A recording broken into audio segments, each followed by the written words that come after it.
भगवान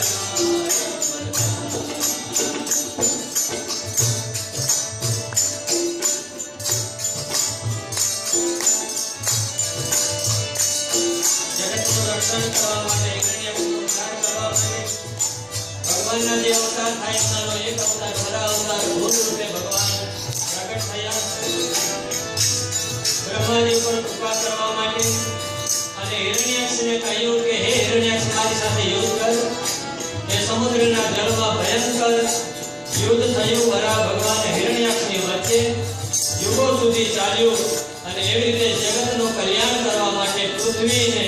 મનુષ્યને રહેવા આપવા માટે ભગવાન વરા અવતાર લઈ છે ઋષિમુનિઓ વરા ભગવાનની દિવ્ય સ્તુતિ કરે છે।